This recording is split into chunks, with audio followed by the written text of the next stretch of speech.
throughout the coming weeks, we will learn everything that you need to know about to take a very early product idea all the way to sourcing and manufacturing.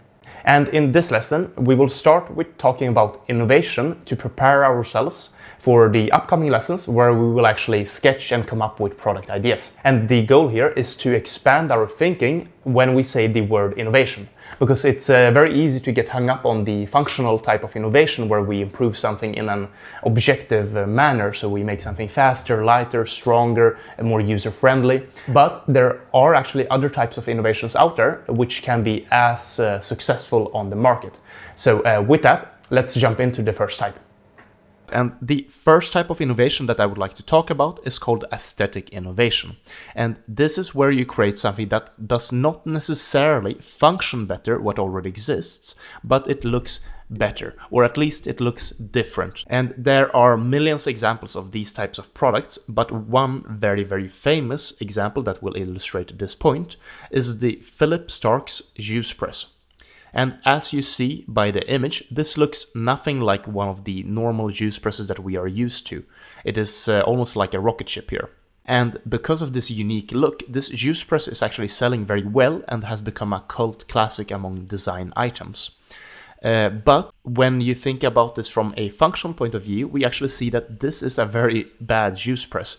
The juice drips all around, the legs move around on the table when you press down on it. So it's not a functional product, but it is a product that has innovated on the look of what a juice press can be, and because of that it's very successful. And these types of products which look very unique but are not necessarily functionally better, we find a lot of in the design world. We have chairs that look very cool but are not necessarily that comfortable to sit in. We have lamps with shades which actually don't provide their functionality of directing light downwards but looks great. And basically what I'm trying to say with all of these examples is that sometimes different is actually better than better. So what I mean is that making something that looks unique might become a better selling product than making something that is actually functionally superior to what already exists. And now we have talked about a couple of products which are extremely beautifully designed and can be considered design classics. But just to bring down the expectations a lot, let's talk about another product which is very aesthetically innovative, but that can in no way be called a design classic. And that is the pizza blanket. Yeah, it's simply a blanket that looks like a pizza. And despite being this very silly and stupid idea, it's doing extremely well financially. So when I looked this up on Amazon, it's doing $250,000 per month in revenue. So I think this is a great product to keep in mind as we develop our product, just to remember how a very simple and silly idea can still become extremely profitable. So you don't need to be Johnny Ives or any other famous designer to create a product that sells well based on its looks. Now let's move on to the next type of innovation, which is functional innovations. And I think this type of innovation, it is what comes to mind when we hear the word innovation for most of us. And it's quite intuitive, so I won't talk a lot about it. But basically a functional innovation is where you make something more user-friendly, you make it more durable, you make it cheaper. So basically you improve on it in some objective type of manner.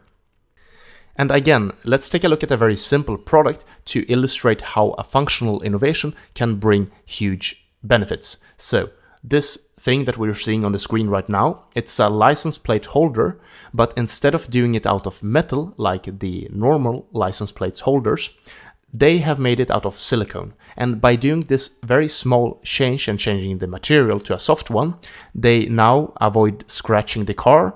They make it more rainproof, it does not rust, and basically it becomes a more functional license plate holder.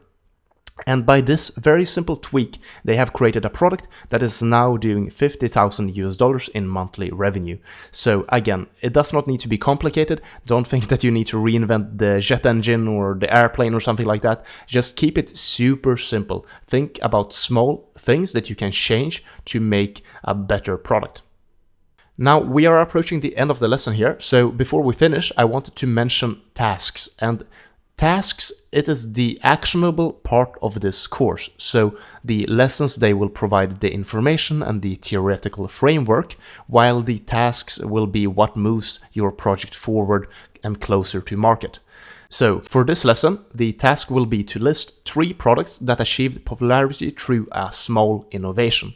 And when I say small innovation, I'm basically talking about the type of functional improvements like we saw with the license plate holder just now. So either changing the material, adding some nice to have extra feature, maybe making a product waterproof. Basically something that is a tweak on an already existing product that has yielded great results. And the purpose of this exercise is to start to think smaller. And this might sound a little bit weird actually, because we're always taught to think big, right? We're gonna create the next iPhone, we're gonna create the next airplane, we're gonna disrupt an industry. But when it comes to e-commerce ideas and actually being pragmatic and getting stuff to market, I think it's much more valuable to think about the small stuff, because this is the type of ideas that you are most likely to actually be able to bring to market. And as we have seen with the couple of examples mentioned in this video, a product that innovates in a small way can still become hugely profitable. So let's just keep it pragmatic, and I'll see you in the next lesson.